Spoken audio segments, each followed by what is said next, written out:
Ladies and gentlemen, hey, hi, how you doing? Welcome back to the channel. Thank you so much for stopping by. It is of course Wednesday, and that means we've got our routine weekly update live today in Warzone, MW2, and DMZ. But surprisingly enough, late last night, we actually got some brand new patch notes for Warzone and MW2 and DMZ, a handful of bug fixes and other gameplay updates, alongside a few other small updates as well in between. So we got a lot of details to get into today as we do so. If you guys are new to the channel or you simply haven't subscribed yet, let's change that, because every single day I'm your one-stop shop for all things going on in COD, whether it's MW3 obviously with a lot coming up with that, or Warzone on a daily basis. So feel free to hit that subscribe button and turn on those post notifications. And if you enjoyed this video, do me a favor, drop a like on it. Let's try and aim for 1,000 likes on this one. But let's start first here on the official patch notes page for MW2 and Warzone. CallOfDuty.com/patch notes, by the way, is where all this is updated. So if you ever want to check for yourself, you absolutely can. But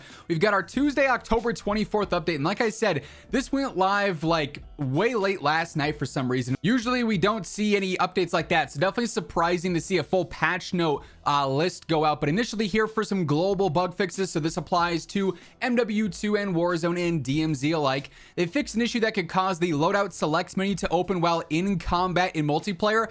Funny enough, this was actually bugged in the MW3 beta as well, and then suddenly the second the beta ends, it appears in MW2 and Warzone. So a really annoying one. It doesn't happen super frequently, but you could be mid gunfight and then all of a sudden your loadout screen's there and you lose the gunfight because you're in a menu, right? So glad they got that one fixed there pretty quickly.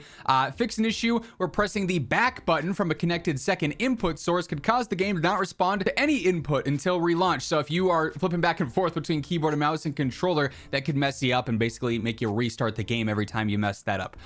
Fix an issue where the numbers in the optic of the dragon's sword blueprint became misaligned while running. So just a small one. They're not really a big deal whatsoever.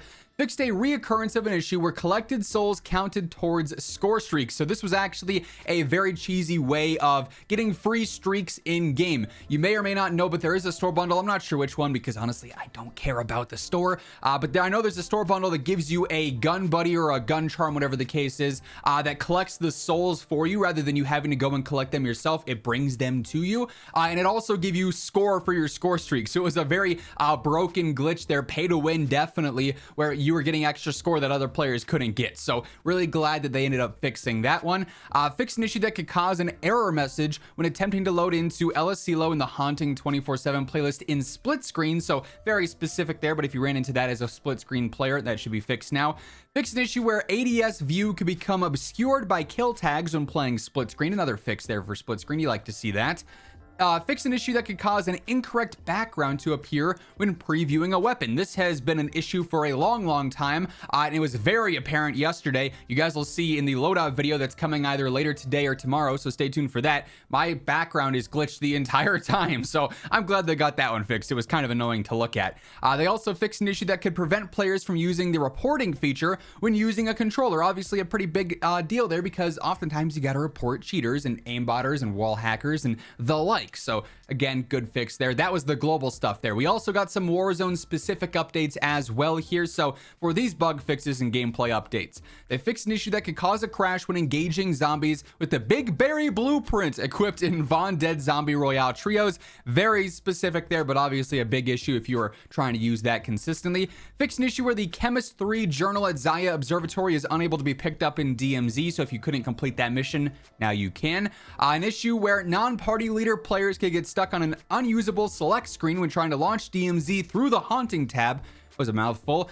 Very specific as well, also fixed. Fixed an issue where spamming armor plates while hell is heating up causes the player to take significantly less damage, so you could kind of cheese that. Nice to see that is balanced now. Then they also fixed an issue where souls gathered during a DMZ match were not added to the Haunting event count after failing to exfil and dying in the gas. So just not giving you credit for what you did in that game. Another good fix there. Now that is it for the official patch notes page, but we also have some other gameplay updates that went live as well. So for for this, we turn to the Call of Duty Updates Twitter account, and initially they said here for Warzone, a new update is live. We've just released a small update that raises the minimum player count in Battle Royale quads and duos to mitigate an issue where matches would start with too few players. So definitely a big one there. Obviously, if you couldn't get the match to start correctly or there was like no one in the game, it was very boring very quickly. So small, but definitely important. They have a couple of other updates here as well. MW2 and Warzone, we just released a small update that increases the drop rate and match cap of souls for the remainder of the soul capture events. We mentioned this one initially yesterday when I was doing the live gameplay showing off the new ghoulie camo. If you haven't seen what that looks like in game, feel free to go and check out that video. But this definitely helps out if you're someone who's actively trying to go for said ghoulie camo. Getting 1,000 souls takes a lot of time, so you can now earn more souls per match because they're going to drop more and you can actually stack up more before you reach that cap. So that's solid there. Another important one for Warzone ranked this season, they did disable the new haunted box, which gives you ammo and armor, a super useful field upgrade, but they have taken that out, so you have to do individual munitions boxes or armor boxes, obviously. Then they also disabled the Bloodseeker grenade as well. And then once more, they did reiterate, even after this patch note update went out, obviously we mentioned this one in those notes, but they updated it again. Basically, an issue where collected souls contributed to score streaks is once again resolved. While this issue was resolved in an update last week, we saw the issue briefly resurface in the last day, so they doubled down and said, yes, okay, this is 100% fixed. You can't cheese the score streaks, so that bundle is no longer pay to win, and you won't get any score for doing the souls. You can just go ahead and collect those as normal now. But a handful of patch notes here, you know, mostly bug fixes, but definitely some solid changes here and there. Now, of course, one thing we have yet to see in the patch notes that's been bugged for a couple of days is the underbarrels. Still, I've seen a lot of you guys still asking about this. We did cover it initially. It's on their Trello board right now. They've posted about it on the COD Updates account, but underbarrel tuning is currently out of the game because it was causing crashing. Every time you try and tune an underbarrel, your game would shut down. So obviously they couldn't have that. So if you can't tune your underbarrels, but you can tune everything else, that's why. Hopefully that does get resolved soon though. We can also see on Infinity Ward's Trello, we know we've got some more updates coming up, which is promising for one thing that I'll get to here in just a minute, but we can see there's still some fixed incoming things listed. Although they've already adjusted some of these in game, they usually don't take it off the Trello board unless they're fully confident in it being entirely fixed. Like we just saw, they had to refix the souls being for your score streaks.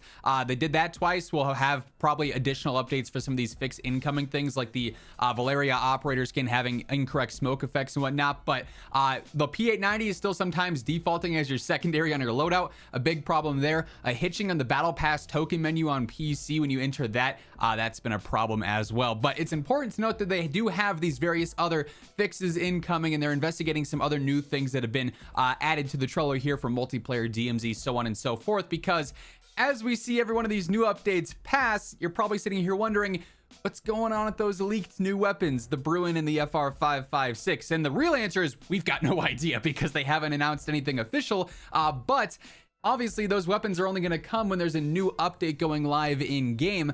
So we have, you know, a couple more weeks until MW3 is fully out and the attention and all eyes go and focus on that. So it's really just a waiting game. Obviously, if anything happens and there is a surprise update with new weapons or anything like that, you guys know I'm gonna have you covered right as it happens. So stay tuned for that. Make sure you are subscribed with those noties turned on. But it definitely is curious that maybe we're going to be in a situation like back in MW 2019 where like the CX9 and whatnot dropped a little bit after Cold War had already released. We're not sure what's going on there. So if we get any information, I'll be sure to keep you guys updated. But we do know we have a few more other small updates coming soon. So hopefully we get some more clarification there. But that's going to wrap things up for this one. If you enjoyed the video, do me a favor, drop a like on it. And like I said, if you want to stay up to date with everything, be sure to hit that sub button. But once again, thanks so much for tuning in. And until next time, take it easy. Have an awesome rest of your day. And I'll catch you later. Peace out.